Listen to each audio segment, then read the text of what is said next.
So,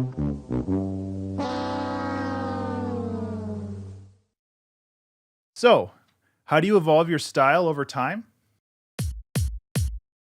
Hi, everyone.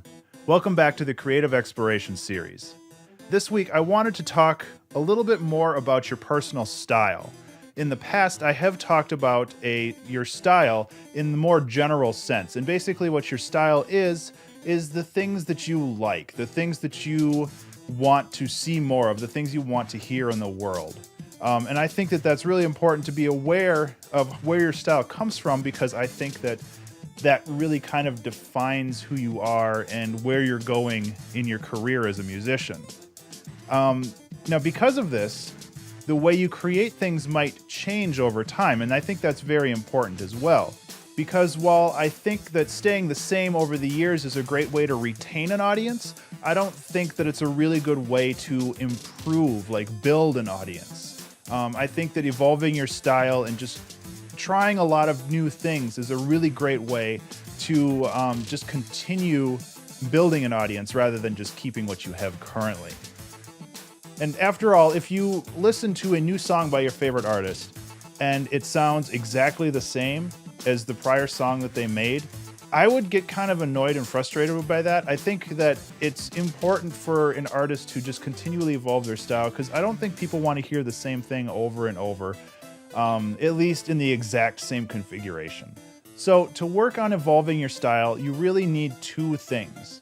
You need new art to experience, and you need time and patience to actually kind of process it and just kind of figure out how you actually integrate that into your own personal style. So I find it's really, really good to explore and experience new things and find new ways to expand your own personal craft. If you find something you like, then you can kind of sit down and take the time to mindfully pick it apart and figure out what exactly works for this and how you can put it into your own just art, how you can just take that and just take the pieces that you like, the DNA of the art, and just kind of work towards putting it into your own pieces. Now, this isn't really limited to the art that you make as well. There have been times where I write a song that's inspired by a painting, or like there's a game inspired by a story that somebody heard. And there's all this stuff like that. So you really should not limit yourself to the art that you make. You should always just be looking for everything. And now with any new inspiration, it takes a lot of time to kind of process that. And even more so, it takes a lot of time to learn how to do it. I kind of consider this akin to like starting over with your craft. Like, you have to lower the bar, you have to lower the standards that you usually have for what you make, because it's very easy to be like, oh, this is crap, I'm not gonna do this.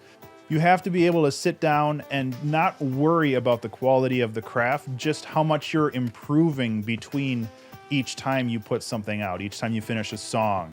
You can go back and see how much, oh, I improved this much over this, or I really like what I did here, I'm gonna try to do that again in the next one. Now, I should mention that this process usually isn't forced. It's something that happens organically throughout like an artistic career. You hear something or you see something that's kind of cool and that inspires you in some way, or you think, I wonder if I could do something like that. And then you can go and do it. But I also think that it's important that if you're feeling stagnant, if you're feeling like you want to do something new but you don't really know what, that you should go out and try to experience as much as possible, because that will help you so much in finding something new and inspiring, and that will also help you evolve your craft over time. So all of this has been pretty abstract. So I can give you a very concrete example of this from my own experience. Back when I started writing music, it was mostly ambient. And really, it was more like new age. I made something with very simple melodies, very minimal percussion, if any, and it was more based around a large wash of sound rather than creating something technical and complex. And over time, I started listening to more styles of music like jazz and EDM and some of like the chill out styles of music. And all of those combined, I kind of started to get hooked into all these little pieces of the music, and I wanted to start doing stuff like that. And I can't say that I do it very well, but I sit down and I try to do it. And more recently, I've been listening to a lot of R&B and hip hop and stuff like that, and I think that that's been reflected pretty plainly in some of the music that I've put out lately.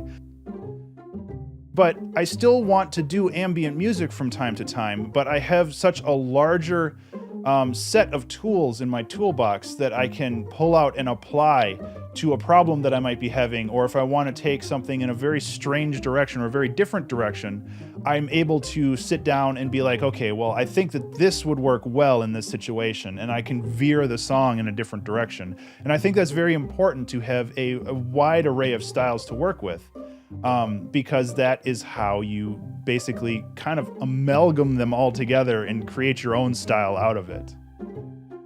So do you have any stories or tips on how you evolved your own style over time? I would really, really love to hear them, and I'll be responding to comments below. So I will see you in the next video. Be remarkable. This video is brought to you by some amazing Patreon supporters. Thank you so much for helping continue this series.